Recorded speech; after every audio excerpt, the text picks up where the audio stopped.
오늘 설교의 제목이 베레스 우사입니다. 베레스 우사. 베레스라는 말은 치다라는 뜻이고 우사라는 것은 오늘 본문에 나왔는데 사람 이름이거든요.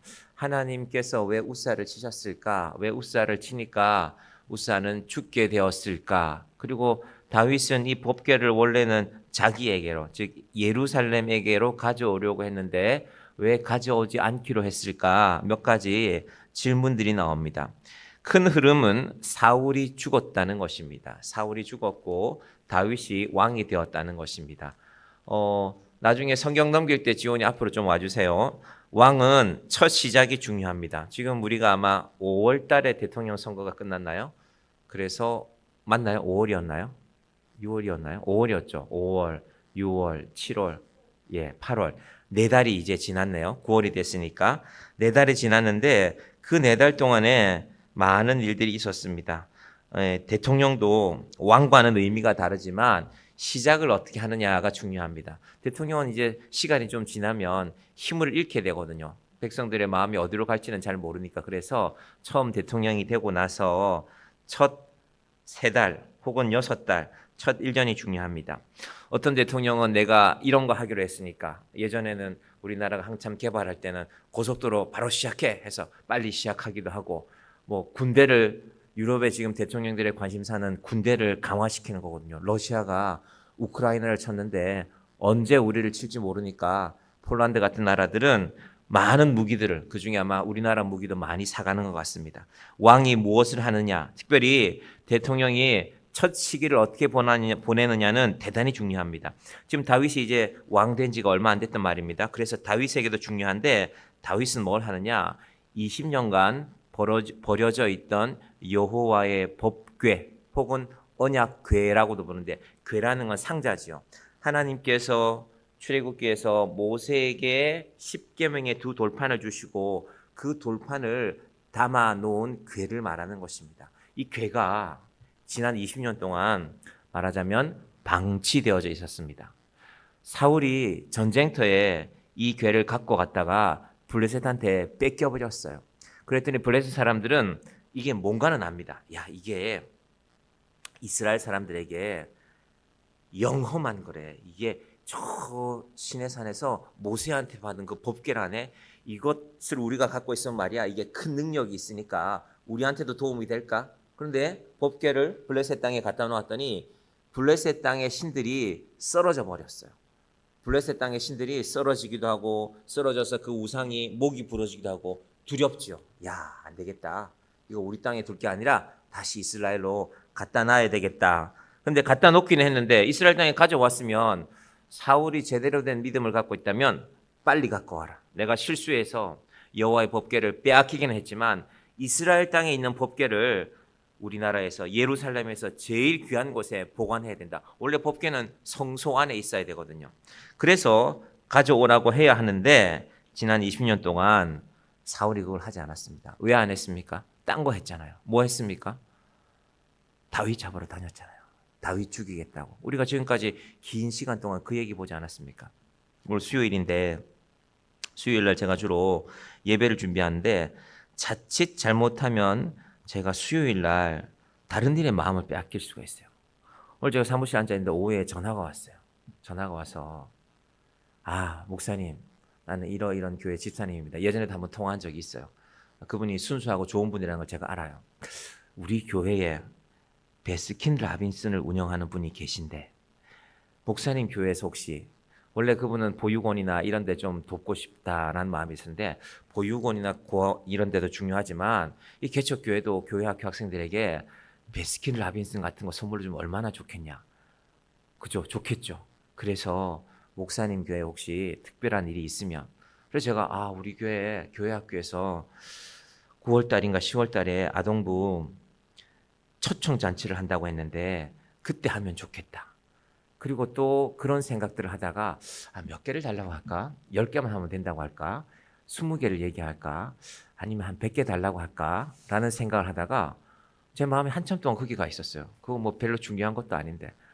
그러다가 아니지, 지금 내가 지금 이거 생각할 때가 아니지.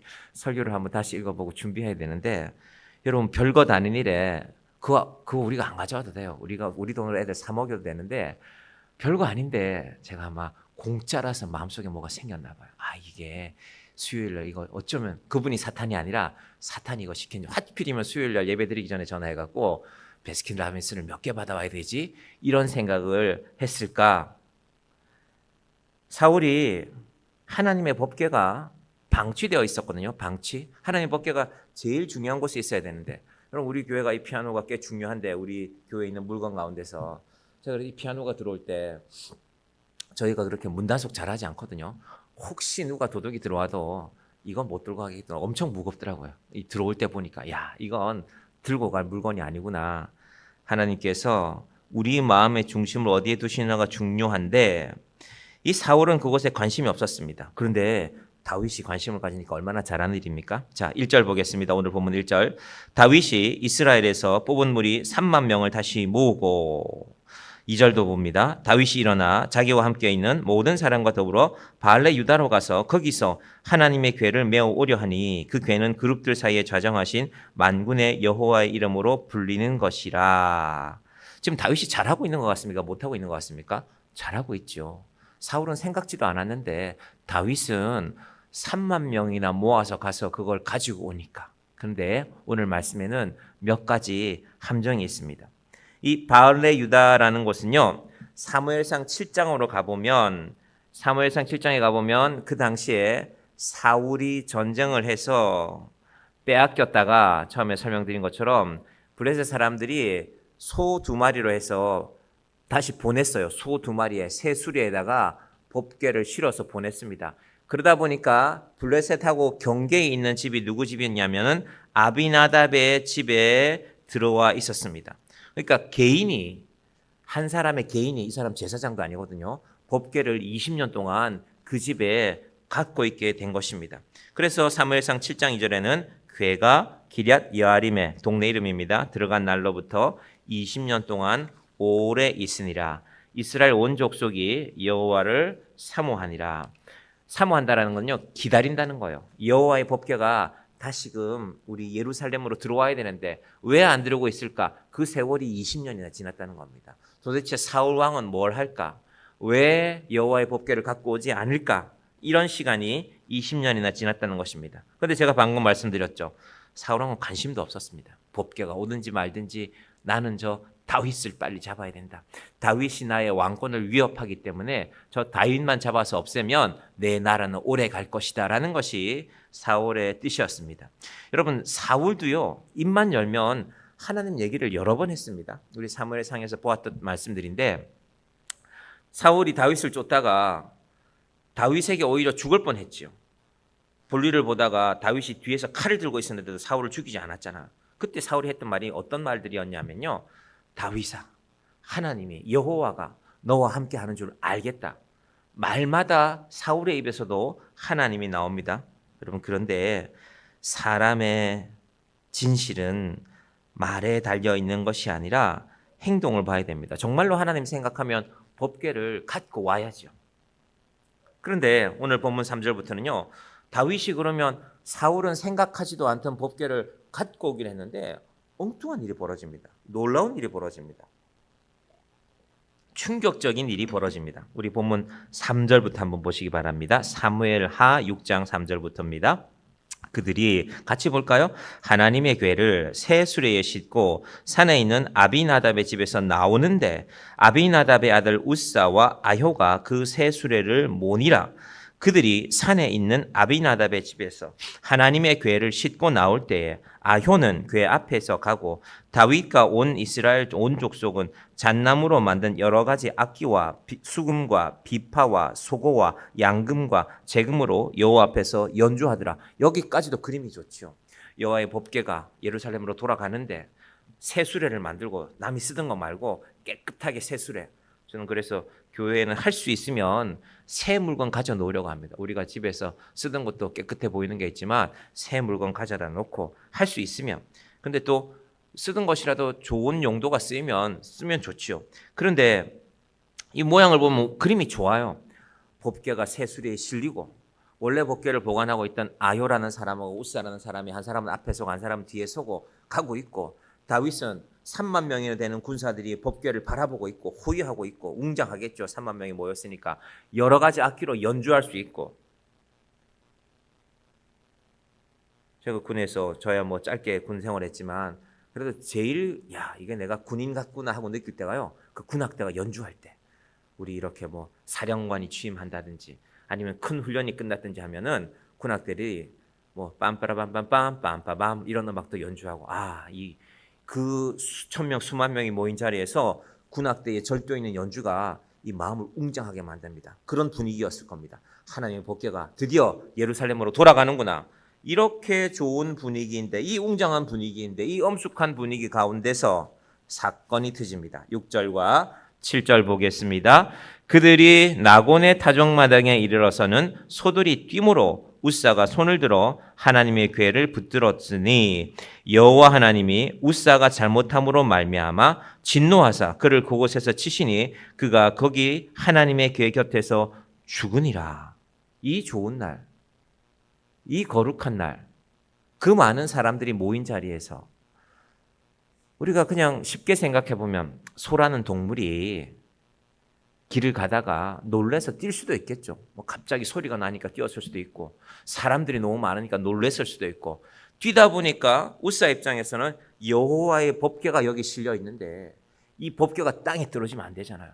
그러니까 법궤를 붙잡을 만하지 않을까요? 여러분 어떻습니까? 그럴 만한 일인데 결과는 어떻다고요? 진노하사 여호와께서 웃사로 말미암아 잘못함으로 말미암아 진노하사 웃사가 분명히 잘못했다는 겁니다. 우리 여기까지만 읽고 다른 배경을 모르면 하나님 참 너무하시네. 아니 동물이 그런 건데 그 동물이 펄쩍 뛰는 거를 사람이 좀 법궤 안 떨어지게 하겠다고 좀 붙잡은 건데 그렇다고 웃사를 쳐서 죽이게 하셔? 하나님 참 너무하신 거 아닌가? 그가 거기 하나님의 궤 곁에서 죽으니라. 한마디로 날벼락이죠. 여러분 좋은 날 아닙니까? 3만 명이 나와서 그 광경을 지켜보고 있는데 이 좋은 날, 이 기쁜 날, 이 거룩한 날, 끔찍한 일이 벌어진 것입니다. 그래서 이제 우리가 차근히 한번 생각해 봐야 됩니다. 도대체 뭐가 문제였을까? 여러분도 신앙생활 하시면서 아니 내가 내 나름 내가 생각해서 내가 교회를 생각하고 내가 하나님을 생각하고 내 정성껏 무슨 일을 했는데 그 일이 도대체 하나님께 기쁨이 되지 않는 것처럼 우리가 느껴지면 이게 얼마나 당황이 되는 일입니까? 자, 몇 가지 인간들의 실수가 있습니다. 첫 번째는요. 새수레입니다. 새수레. 새수레니까 우리 생각에는 요즘 말로 하면 새 자동차인데 아니 새 차 만들어서 하나님의 법궤를 모시겠다는 게 얼마나 갸륵한 뜻입니까? 그런데 잘못됐습니다. 하나님께서 여호와의 법궤를 옮기는 것에 대한 하나님의 원칙을 정하셨습니다. 수레로 옮기면 안 됩니다. 사람이 옮기라고 했습니다. 앞으로 나와주시겠어요? 민수기 4장 15절 말씀 한번. 민수기 4장 15절 보입니죠? 예, 민수기 4장 15절. 예. 이건 안 했을까요? 이건 제가 그럼 읽어드릴게요. 예, 조금 있죠. 예, 민수기 4장 15절입니다. 여러분 한번 보십시오. 시작. 진영을 떠날 때에 아론과 그의 아들들이 성소와 성소의 모든 기구 덮는 일을 마치거든 고핫 자손들이 와서 매일 것이니라. 그러나 성물을 만지지 말라. 그들이 죽으리라. 회막 물건 중에서 이것들은 고핫 자손이 매일 것이며 고핫 자손이 매일 것이며 성물은 만지지 말라. 사람의 손으로 만지지 말고 괴니까 박스 아닙니까? 나무 상자였겠죠? 줄로 묶어서 줄을 어깨에 메고 운반하라고 했습니다. 우리 마당에 조그만 텐트가 하나 쳐져 있는데 저걸 우리가 그냥 성막이라고 쳐봅시다. 성막. 성막은 텐트는 걷어서 옆에 쳐져 있는 것들은 나무니까 무게가 무거울 것 아닙니까? 저거보다는 훨씬 크니까 위에 있는 천막도 4겹으로 되어 있으니까 그것들은 잘 접어서 수레로 운반하면 됩니다. 동물의 위에 메어도 됩니다. 하지만 여호와의 법궤는 사람들이 매라고 말씀하셨습니다. 이것이 성물의 운반 원칙입니다. 그리고 민수기 4장 15절에 보시면 뭐라고 되어 있습니까? 만지지 말라. 그 두 가지를 어겼습니다. 그럼 지금 다윗이거든요. 다윗이 왜 그랬을까요? 다윗이 이걸 몰랐으니까. 가르쳐줄 사람이 없었으니까. 다윗 뭐 했습니까? 광야에서 도망 다녔죠. 지금까지. 사울이 죽이려고 했으니까. 차분하게 앉아서 말씀을 배울 시간이 없었습니다. 그래서 모세가 이 말씀을 이번 주일 설교인데 신명기 6장에서 이 말씀을 가르치라고 말했습니다. 어떻게 가르치라고? 손목에 메고 이마에 붙이고 문설주에 붙여서 신명기 6장 4절에서 9절 말씀 쉐마라는 말씀 이스라엘을 들으라 우리 하나님 오직 하나인 여호와시니 이 말씀을 그렇게 가르치라고 했습니다. 여러분 다윗이 잘못한 겁니까? 잘못 안 한 겁니까? 이건 질문이 참 어려워요. 잘못한 것도 같지만 그렇다고 다윗이 가르쳐주는 사람이 없으니까 사무엘은 죽어버렸고 다윗은 도망 다녀야 됐고 어렵게 겨우 왕이 됐는데 그러나 하나님은 말씀에 기록된 것이 분명히 있기 때문에 그것을 근거로 다윗을 또 우사를 치시는 것입니다. 수레도 잘못된 것이고 수레가 사람들 보기에는 멋있잖아요. 여러분 자동차 타고 다니면 멋있잖아요. 뭐 지금이야 차가 하도 흔해졌지만 제가 어렸을 때 명절날 되면 이제 도시에 간 시골 사람들 아들 딸들이죠. 차를 하나씩 몰고 와요. 뭐 1980년대 아마 올림픽 되기 전이나 후에 올림픽 때쯤에 우리나라에 이 자동차들이 많이 나왔거든요. 엑셀이라는 차가 1988년도에 나왔거든요. 올림픽 때. 그랬는데 차를 타고 오면 멋있죠. 여호와의 법궤도 수레에 그것도 새 수레에 실으면 멋있죠. 그래서 다윗이 새 수레를 준비했겠죠. 새 수레로 준비해라. 이건 블레셋의 방법입니다. 다윗과 그 백성들이 하나님의 방법을 따르지 않고 블레셋 사람들의 이방의 방법을 지금 따라하고 있는 것입니다. 그리고 절대로 만지지 말라고 했는데 만졌습니다. 그런데 여러분 먼저 우사를 생각해 봅시다. 우사는 그걸 왜 만졌을까요? 우사라는 사람 집에 여호와의 법궤가 20년 동안 있었거든요. 그럼 우사의 마음은 어땠을까요? 저 여호와의 법궤는 우리 집의 가보다. 하나님이 이스라엘 민족에게 주신 것인데 여러분 아무리 귀한 물건도 내 주머니에 오래 있으면 내 것 같잖아요. 여러분 집에 어떤 물건이 이거 내 거 아닌데 그런데 내 수중에 오래 있어요. 내가 마음대로 써요. 그럼 어느 날 이게 내 거지 라는 마음이 들거든요. 우사가 착각했습니다.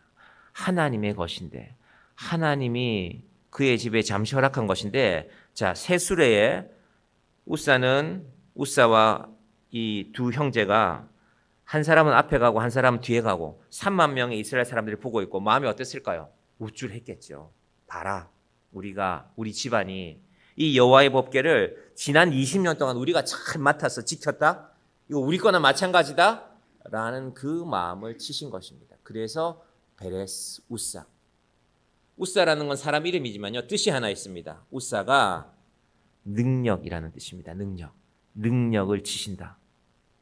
하나님께서 우사의 우쭐함을 치신 것입니다. 우사야 이건 네 거 아니다. 네가 마음대로 만져야 되는 물건 아니다. 우사가 얼마나 미련하고 무식했습니까? 하나님의 법궤를 만지지 말아야 된다는 것도 몰랐습니다. 수레에 실으면 안 되는 것도 몰랐습니다. 다윗도 마찬가지. 이것이 지금 오늘 본문의 내용들입니다.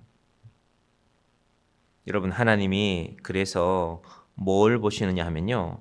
중심을 보신다라고 성경은 말씀합니다. 우사의 중심을 보신 것입니다.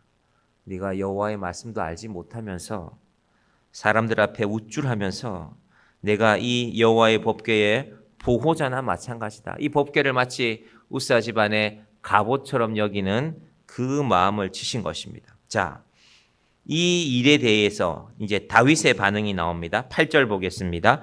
여호와께서 우사를 치심으로 다윗이 분하여 그곳을 베레스 우사라 부르니 그 이름이 오늘까지 이르니라. 다윗이 왜 분할까요? 자기가 준비한 게 있으니까 3만 명을 데리고 갔잖아요. 저는 항상 성경에 사람의 숫자가 나오면 그 사람들 3만 명을 예루살렘에서 여기까지 이 아비나답의 집까지 데려가려면 적어도 밥을 3끼는 먹지 않았을까? 거리가 그렇게 가깝지 않거든요. 최소한 하루를 보냈을 겁니다. 혹은 밤을 샜을 수도 있습니다. 밤을 새면 3만 명이 들판에 자더라도 요즘 말로 하면 칫솔 치약이라도 좀 줘야 될 거 아니에요. 아침에 사발면이라도 하나 줘야 될 거 아닙니까? 다윗으로서는 막대한 재정을 사용하고 3만 명을 데려간 겁니다. 왜? 잘해보려고. 내가 하나님의 법궤를 이렇게 예루살렘으로 모셔오는 이 광경을 너희가 잘 봐라. 내가 그런 왕이다. 사울은 지난 20년 동안 이거 생각지도 않았지 않냐. 내가 그런 왕이라니까 보여주고 싶었는데 실패한 것 아닙니까? 우사가 죽여버렸으니까 얼마나 놀랬겠습니까, 사람들이. 우사가 죽었는데 그 다음 사람들이 어찌 할 줄을 모르잖아요. 설마 나도 또 저거 손대면 죽는 거 아니야? 그래서 다윗이 분노한 것입니다. 그러면서요, 여기 있는 중요한 말이 있습니다. 다윗이 분하여 그것을 베레스 우사를 쳤으니 이게 무슨 말일까요? 내가 잘못한 게 아니다. 우사가 잘못해서 우사가 죽은 것이다. 여러분, 이 짧은 문장 속에 사람들의 여러 가지 모습들이 나타납니다. 나를 한번 높이고 싶었는데 나는 높아지지도 않고, 무언가 일이 잘못됐는데 왕이 책임지면 안 되니까 우사가 책임져야 될 일이다. 그래서 베레스 우사라는 말을 다윗이 하고 있는 것입니다. 그런데 사실은 다윗이 이제 이것을 깨닫습니다. 뭔가 잘못됐다라는 것을 깨닫습니다. 그래서 그 일을 멈춥니다. 여러분, 왕이, 그것도 새로 된 얼마 안 된 왕이 어떤 일을 하려고 3만 명이나 데려갔잖아요. 이 일의 목적이 뭡니까? 갖고 오는 거잖아요, 법궤를. 그러면 또 몇 명이 더 죽든지 간에 왕은 그걸 해야 될 거 아닙니까? 그런데 다윗이 멈춥니다. 이게 다윗의 위대함입니다. 다윗이 뭔가 잘못된 걸 깨달았습니다. 아, 이거 지금 8절에서는 다윗은 말하기를 우사 때문이라고 말하지만 다윗의 마음속에 깨달음이 있었던 겁니다. 이거 잘못된 거다. 이건 뭔가 잘못됐다. 그래서 다윗이 일을 멈춥니다. 그러고 나서 다윗이 뭐 했을까요? 성경을 찾았겠죠. 말씀을 찾아보고 말씀에서 답을 얻는 것입니다. 역대상에 가보면 이제 이 법궤에 대해서 어떤 바른 원칙들이 세워지는가 하는 것이 역대상 말씀에 나옵니다. 역대상 15장에 가보면요. 여러분, 역대상은 구약 성경 중에서 한참 뒤에 쓰여진 겁니다. 포로로 갔던 이스라엘 백성들이 돌아와서 지난 날을 다 돌아본 겁니다. 여러분, 우리 지난 날 인생을 우리 나이만큼 50년을, 60년을, 70년을, 80년을 뒤돌아보면 야, 그때 그게 잘못됐구나. 사실 우리는 그런 생각 잘 안 합니다. 그래서 과거가 중요합니다. 제가 주일날 설교 때도 신명기에서 하나님이 이스라엘 백성들, 지금 그 사람들은 광야에서 태어났습니다. 과거를 몰라요. 지금 다윗의 문제는 뭡니까? 과거를 모른다는 겁니다. 하나님의 말씀을 모른다는 겁니다. 그래서 다윗이 지난 날을 돌아볼 시간을 갖고 나서 새로운 설득을 하게 됩니다. 자, 역대상 15장 12절 말씀 한번 가볼까요? 역대상 15장 12절 보이십니까? 자, 같이 봅니다. 시작. 그들에게 이르되 너희는 레위 사람의 지도자이니 너희와 너희 형제는 몸을 성결하게 하고 내가 마련한 곳으로 이스라엘의 하나님 여호와의 궤를 메어 올리라. 메어 올리라. 방법이 바뀌었지요. 한번 실패하고 나서 다윗이 말씀에서 깨달은 것입니다. 아, 새 수레가 중요한 게 아니구나. 빛과 번쩍한 게 중요한 게 아니구나. 하나님이 말씀하신 대로 하는 것이 중요하구나. 그래서 다윗의 지시대로 레위 자손들이 그렇게 했습니다. 13절도 볼까요? 13절. 시작.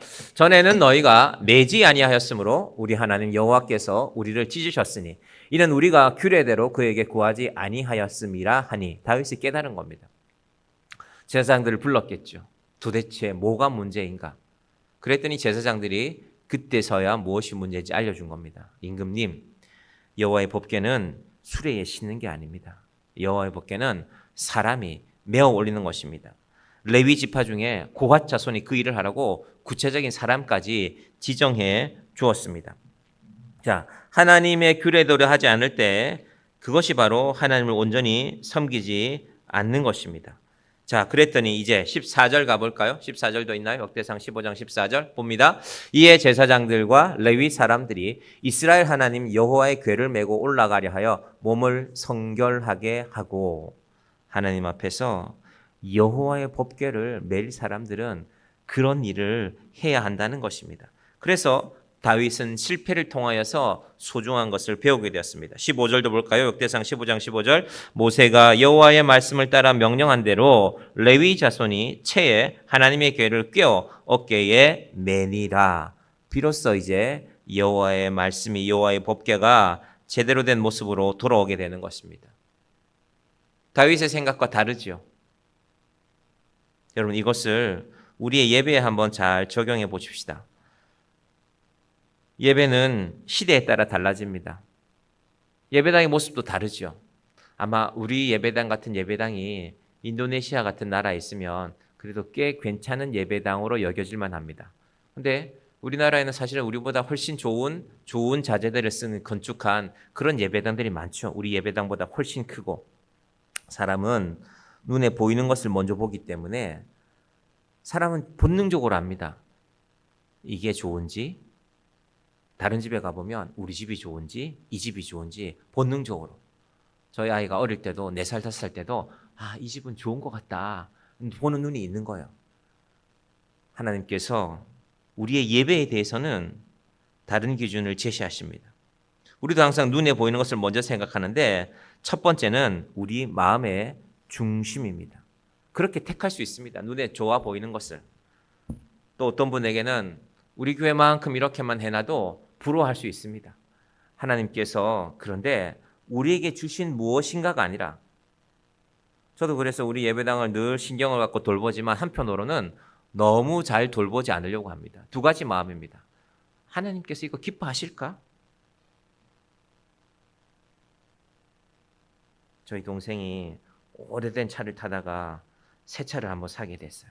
새 차를 탔는데 저희 어머니가 빵을 좋아하셔서 시장에서 빵을 사면 이제 집에 가시는 길에 그걸 좀 드시고 싶으니까 드실 수가 있잖아요.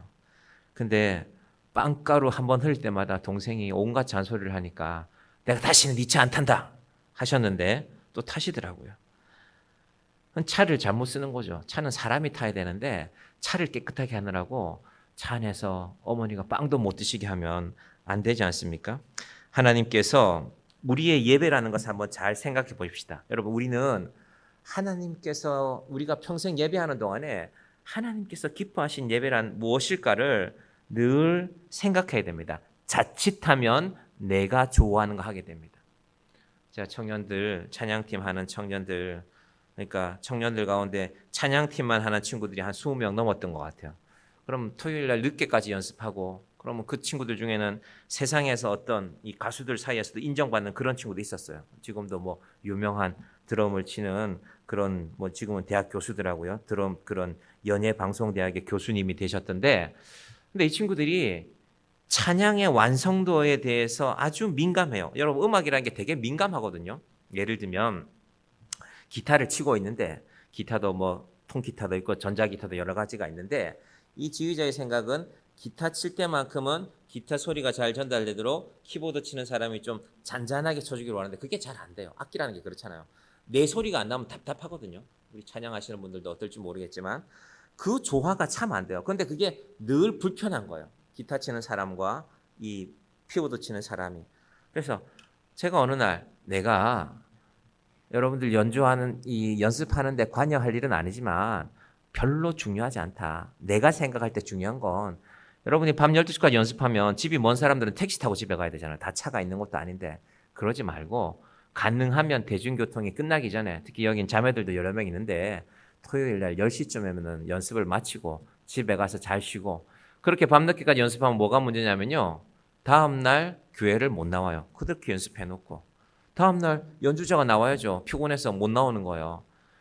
하나님께서 우리에게 예배라는 것은 우리가 최선을 다해서 연습하고 찬양하는 것이 중요하지만 하나님이 기뻐하실 그 요소 중에 하나가 어느 선에서 우리 마음, 이만큼 우리는 준비했고 대충 준비하자는 게 아니라, 그리고 이제 하나님께 우리는 예배하러 가자는 마음입니다. 자, 다윗이요, 베레스 우사 사건이 있고 나서 마음을 한번 바꿉니다. 그게 6장 9절이거든요. 사무엘하 6장 9절에 보시면 이렇습니다.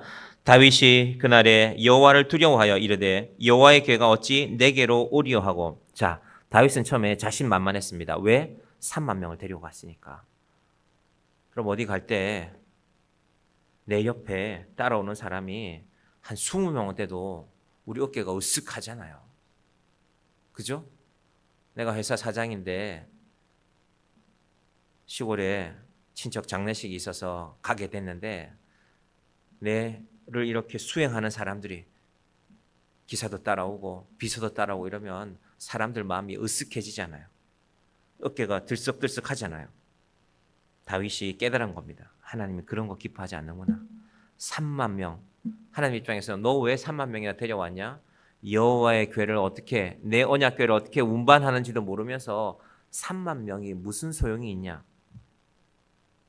이 심정, 이 두려워하는 심정으로 다윗이 깨달은 것입니다.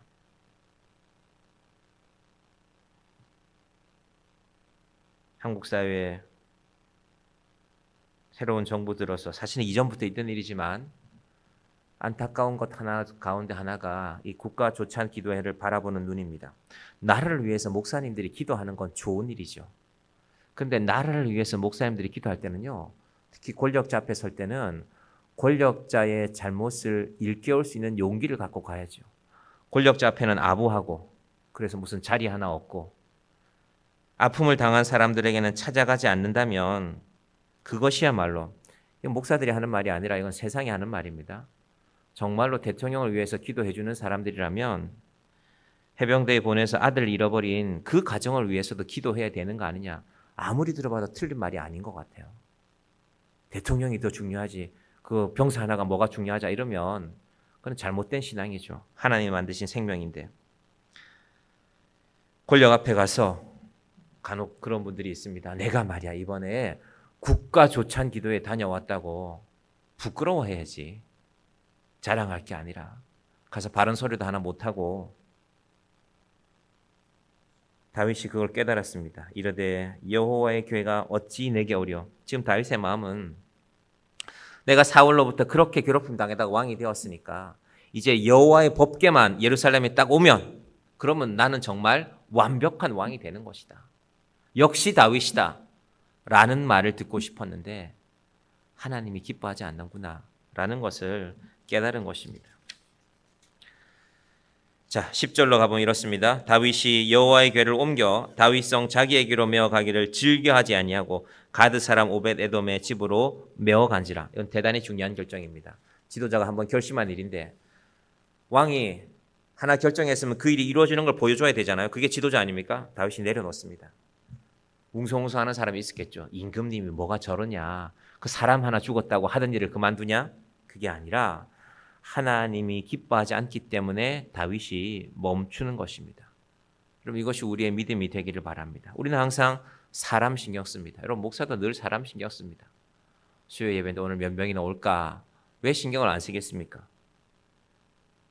그래서 한 번 더 기도해야죠. 하나님, 오늘 몇 명이 와서 예배 드리시더라도 하나님께 영광이 되는 예배가 되기를 원합니다. 이게 우리 모두의 기도가 되어야 되는 것입니다. 여러분, 사람이 언제 교만해집니까?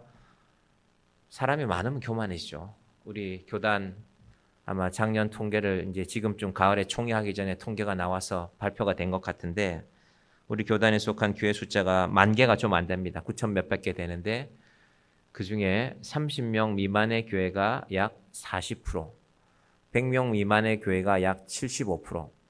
우리는 뭐 이렇게 세보면은 어른들하고 아이들 합치면 아마 30명은 넘는 것 같은데, 야, 그러면 우리는 그래도 하위 40%는 아니구나. 그 마음도 들죠. 그러나 뭐 상위 1%라고 칩시다. 10,000명 되고 20,000명 되는 교회들도 있으니까, 더 큰 교회들도 있으니까, 과연 그것이 하나님께 영광일까? 더 많은 사람이 모여서 더 큰 죄를 짓고 있는 것은 아닐까? 이건 사실 작은 교회 목사들이 좋아하는 얘기죠. 야, 많이 모이면 뭐하냐? 죄가 더 큰데.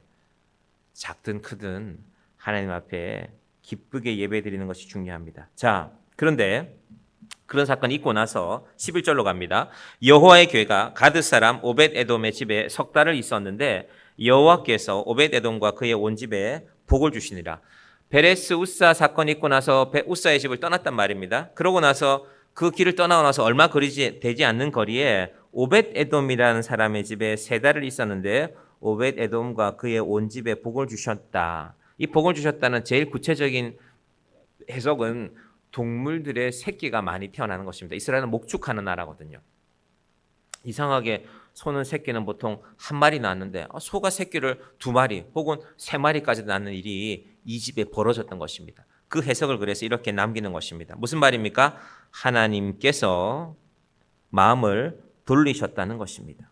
그래서 이제 다윗도 마음을 돌립니다. 하나님, 이제 제가 3만 명 끌고 가는 그런 일 안 하겠습니다. 12절, 어떤 사람이 다윗 왕에게 이르되 여호와께서 하나님의 궤로 말미암아 오벳 에돔과 집과 그의 모든 소유에 복을 주셨다 한지라 다윗이 가서 하나님의 궤를 기쁨으로 메고 오벳 에돔의 집에서 다윗 성으로 올라갈새 3만 명 안 나오죠. 몇 명이 갔는지는 모릅니다. 소수가 갔을 것입니다. 대신에 3만 명 대신에 무슨 말이 나왔습니까? 기쁨으로. 3만 명을 끌고 갔을 때는 기쁨이란 말이 안 나와요. 3만 명을 의지하고 갔기 때문에. 그런데 3만 명 안 데려가도 30명만 데려가도 기쁨으로 메고 세술에도 치워버렸습니다. 왜? 방법을 알았기 때문에. 다윗의 집에서 오벳 에돔의 집에서 다윗의 성으로 올라갈새. 그러면서 더 놀라운 사실들이 나오는데요. 여러분 13절 한번 보십시오. 여호와의 궤를 맨 사람들이 6걸음을 가매 다윗이 소와 살진 송아지로 제사를 드리고. 이게 무슨 말이냐면요. 사람 6걸음 해봐요. 금방이잖아요. 하나, 둘, 셋, 넷, 다섯, 여섯. 한꺼번에 멀리 가자는 것입니다. 그리고 겸손하게 제사 지내는 것입니다. 그러니까 시간이 얼마나 걸렸겠습니까? 그 길이를 수십 킬로를 가야 다윗의 예루살렘 성이 나오는데 다윗이 진정으로 하나님 앞에 겸손하다는 것은 무엇인지를 보여주고 있는 것입니다. 자, 그리고 다윗에게 진정한 기쁨이 임했습니다. 다윗은 그것을 이렇게 표현했습니다. 14절에 보시면 이렇습니다. 다윗이 여호와 앞에서 힘을 다하여 춤을 추는데 그때에 다윗이 배 에봇을 입었더라. 다윗은 진정한 하나님의 법궤가 자신에게 오는 기쁨을 알았습니다. 그런데 춤을 추는데 배 에봇이란 건요, 속옷입니다. 속옷. 여성들 드레스라고 생각해 보십시오. 속옷인데 드레스를 입고 끈을 매죠. 그런데 그 당시에는 그것이 속옷인데 펄렁펄렁하면서 배옷이 날리게 되는 것입니다. 한마디로 어떤 모습이냐면요, 왕의 채통이 사라지는 모습이죠. 그런데 다윗은 너무 기쁜서 이렇게 예배하고 있는데 이제 그 법궤가 드디어 예루살렘 성에 들어오고 있는데 15절에 다윗과 온 이스라엘 족속이 즐거이 환호하며 나팔을 불고 여호와의 궤를 메어 오니라. 처음의 모습과는 완전히 다릅니다. 3만 명이 없어도 됩니다. 하나님이 기뻐하시면 되고 다윗 자신이 기뻐하고 이스라엘 백성이 기쁨으로 여호와의 법궤를 맞이하고 있습니다. 그런데 이 장면을 지켜보던 한 사람이 있습니다. 16절 한번 가보십시오. 16절 누가 보고 있을까? 여호와의 궤가 다윗의 성으로 들어올 때에 사울의 딸 미갈이 창으로 내다보다가 다윗 왕이 여호와 앞에서 뛰놀며 춤추는 것을 보고 심중에 그를 업신여기니라. 미갈은 누구의 딸입니까? 사울의 땅. 사울의 아들들은 다 죽었죠. 무비보셋 하나만 살아 있습니다. 사울의 자손 중에는 양 다리를 다 저는 불쌍한 손자 무비보셋 하나만 살아 있는 상황인데 사울의 딸은 살아 있죠. 그런데 그 딸이 어떻게 한다고요? 다윗을 창밖으로 보면서 무시하고 있습니다. 저 채통 없이, 저 경박하게 이런 말을 했겠죠.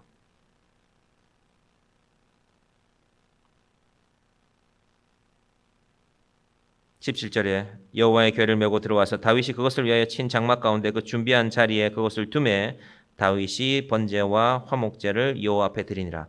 여러분, 왜 다윗은 춤을 췄을까요? 여호와의 법궤만 보이니까. 자기가 왕이라는 거 별로 중요하지 않으니까. 내가 왕인데 그래도 내가 그럴 수는 없지.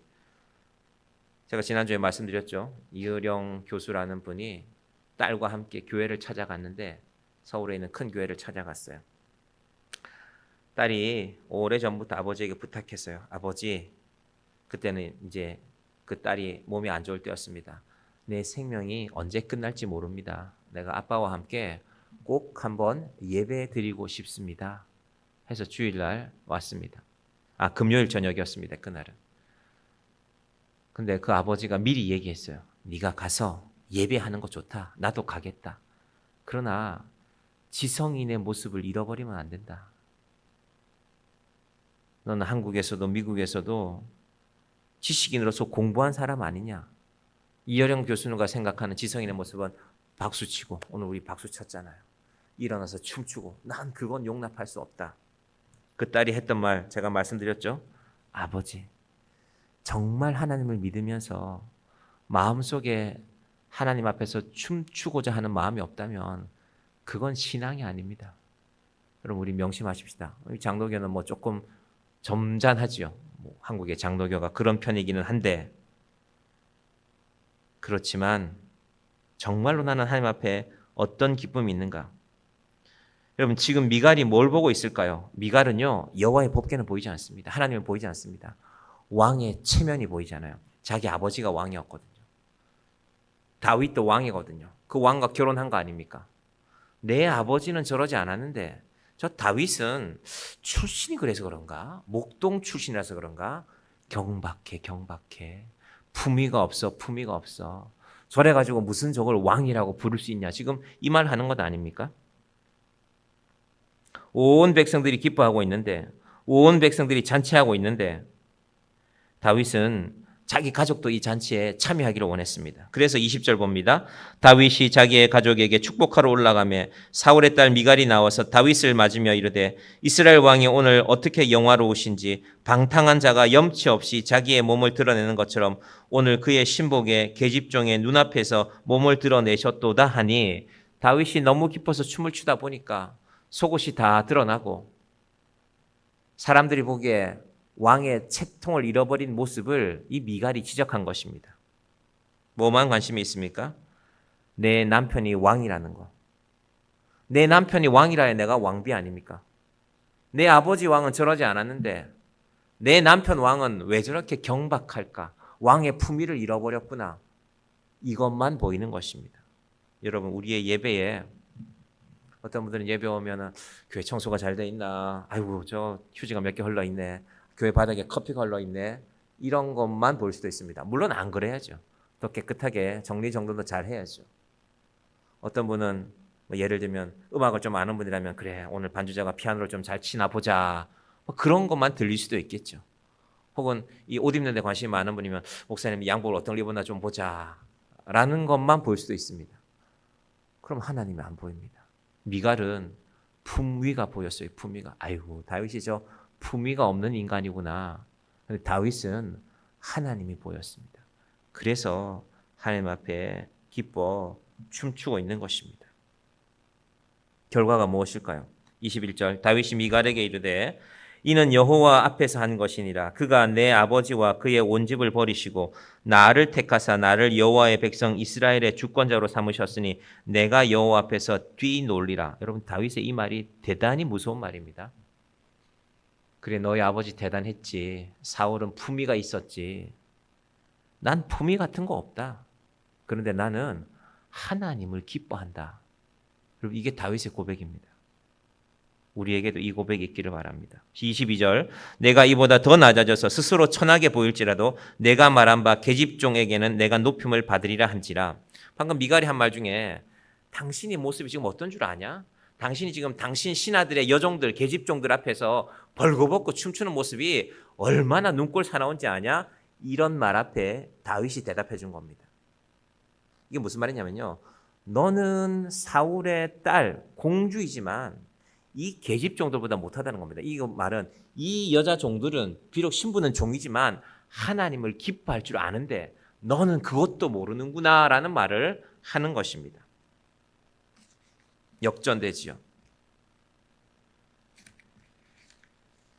그리고 23절 그러므로 사울의 딸 미갈이 죽는 날까지 그에게 자식이 없으니라. 다윗과의 관계가 좋지 않았다는 겁니다. 그럼 이걸 우리가 그냥 단순히 다윗이 화가 나서 미갈 사이에 자식을 두지 않았다로 해석할 수도 있지만 그 해석도 맞지만 더 중요한 것이 있습니다. 어떤 의미일까요? 다윗의 피에서 다윗의 후손에서 앞으로 누가 나와야 됩니까? 예수님이 나와야 되거든요. 다윗의 피와 사울의 피가 섞이지 않게 하는 것입니다. 여러분 하나님은 이렇게 일하십니다. 우리는 다윗 너무하네. 그렇다고 자기 부인인데 미갈에게 이럴 수 있어? 우리는 그렇게 질문할 수 있지만 하나님은 다윗의 자손에서 물론 다윗이 아무런 잘못이 없다는 말이 아닙니다. 다윗도 잘못이 많습니다. 앞으로 다윗의 사건들이 일어나게 될 것입니다. 11장에 가면은 우리아와 밧세바 사건이. 그런데 하나님은 일단 미갈에게서 다윗을 지키십니다. 너 미갈하고 피가 섞여서는 안 된다는 결정을 내리시는 것입니다. 오늘 이 말씀에서 우리는 우리의 예배를, 우리의 믿음을 잘 돌아볼 수 있기를 바랍니다. 우리의 예배는 어떤 예배입니까? 우리의 예배는 내가 좋아하는 무엇이 있으면, 예를 들면 젊은이들 같으면은 아니 이 교회는 드럼도 안 치고 예배하네. 이 찬양을 무슨 재미로 하나? 그럴 수 있습니다. 그렇다고 우리가 그렇게 예배하는 분들을 호도해서는 안 됩니다. 할 수 있으면 우리도 그렇게 신난 찬양도 있어야죠. 그러나 그것이 전부는 아닙니다. 하나님이 우리 눈에 보여지기를 바랍니다. 이 시대에 사람들이 무엇을 바라볼까? 제가 생각해도 멋진 곳이 좋죠. 건물만 바라봐도 야 좋다. 분위기 좋다. 저는 우리 교회가 좋지만 사람들의 눈은 그럴 수 있습니다. 그러나 건물이 좋건 건물이 좋지 않건 중요한 것은 내 중심이 하나님께 있는가입니다. 내 예배가 말씀에 기록된 하나님의 말씀을 따르는 예배인가? 우리의 수요 예배가 그렇게 되기를 바랍니다. 우리 지난 주일날 우리 예은이가 이렇게 드럼을 배우고 싶은 마음이 있어서 앞으로 예은이가 드럼을 잘 배워서 이제 좋은 드럼 선생님과 레슨을 시작하기로 했습니다. 앞으로 예은이가 드럼을 잘 배우고 다른 악기들도 배우고 또 우리가 기회가 되면 이렇게 찬양을 잘 이렇게 찬양팀을 세워가고 다음 세대들을 찬양팀으로 세워가서 우리 교회가 우리 아이들이 함께 찬양하는 교회가 되기를 바랍니다. 우리 교회 학교에서 그래서 제가 교회 학교에서 자주 부르는 찬양이 어떤 곡인지 선곡해서 알려주세요 해서 몇 곡을 받아놨습니다. 이제 그 곡도 어른들도 함께 부르고 아이들도 알고. 여러분 그런데 교회 예배가 다양하게 있지만요. 장례 예배에 가보면 한 가지를 알게 됩니다. 그렇게 열심히 찬양하던 친구들 토요일날 모여서 7시간 8시간 연습하던 그 친구들이요. 정작 찬송가는 몇 곡 몰라요. 특히 그 중에서도 우리가 주로 미래와 소망에 관한 주제로 된 찬송가들을 장례식에서 주로 부르거든요. 그 찬양은 더 모르죠. 그럼 이 친구들은 찬양은 잘하는 친구들인데 어느 날 그 찬양팀의 리더 아버지가 이렇게 일하시다가 돌아가셨어요. 갑자기 장례를 치르게 되었는데 찬양팀 친구들이 수십 명이 와 있는데 저는 당연히 예배를 부르면 그래도 예배 시간에 찬송 소리가 웅장하게 울려 퍼지구나 생각했는데 모르더라고요. 이것도 잘못이구나. 제 잘못이죠. 그런 찬양도 함께 했어야 되는데 청년들 예배 때는 그런 찬양을 할 일이 없었으니까 그러니까 그 선곡 자체를 제가 아예 관여를 잘 안 했으니까 그러니까 제가 꼭 하고 싶은 찬양만 몇 곡 알려주고 하나님께서 우리의 예배와 우리의 찬양과 우리의 기도에 하나님이 중심이 되기를 바랍니다. 그 하나님께서 사울의 필은 끊어내십니다. 하나님을 바라보지 않고 왕이 춤이나 추고 있구나. 하나님을 기뻐하지 않는 사람은 하나님의 예배의 자리에서 끊어내십니다. 여러분 이 놀라운 일이 바로 오늘 본문의 말씀입니다. 기도하겠습니다. 하나님 아버지 감사합니다. 다윗은 목동이었습니다. 오랫동안 쫓겨다녔습니다. 그리고 그는 왕이 되었습니다. 왕이 되었기에 여호와의 법궤를 가져오겠다는 좋은 마음을 갖고 있었는데 그런데 그는 하나님의 말씀을 몰랐습니다. 법궤를 어떻게 옮겨와야 할지 새 수레를 준비하고 3만 명을 데리고 갔지만 하나님이 기뻐하시는 것은 그런 모습이 아니었습니다. 결국 우사는 여호와의 법궤를 손으로 만짐으로 죽임을 당하고 말았습니다. 인간의 능력을 의지하는 자들은 하나님 앞에 반드시 넘어지는 그날이 옵니다. 아버지 하나님 미갈은 하나님을 기뻐하는 다윗을 이해하지 못했습니다. 하나님 우리의 예배가 하나님을 기뻐하는 예배가 되게 하여 주시옵소서. 무엇이 내 마음에 들면 좋은 예배이고 무엇이 내 마음에 들지 않으면 마음에 들지 않는 예배가 아니라 예배는 그런 것이 아니라 하나님을 기뻐하고 하나님을 찬양하고 하나님께 기도하고 하나님의 뜻을 따라 우리 눈에 보이는 무엇인가가 아니라 품위를 잃어버린 경박한 다윗의 모습만 보이는 것이 아니라 내 남편이 저토록 하나님을 기뻐하는 사람이구나. 우리의 예배가 바로 그 예배가 되게 하여 주시옵소서. 이 수요일 저녁에 이 귀한 분들 보내주시니 감사합니다. 직장생활 하시고 고단한 몸을 이끌고 오신 분들 축복하여 주시고 하나님 아버지 우리 예배 가운데 날마다 주를 찬양하고 주를 기뻐하고 주의 능력이 드러나는 우리의 예배가 되게 하여 주시옵소서. 찬양하시는 귀한 분들을 세워주시니 감사합니다. 악기로도 찬양하고 그러나 우리가 화려함을 자랑하는 찬양이 아니라 화려함을 자랑하는 예배가 아니라 신령과 진정으로 기뻐하며 예배하는 주의 자녀들 되게 하여 주시옵소서. 예수님의 이름으로 기도드립니다. 아멘.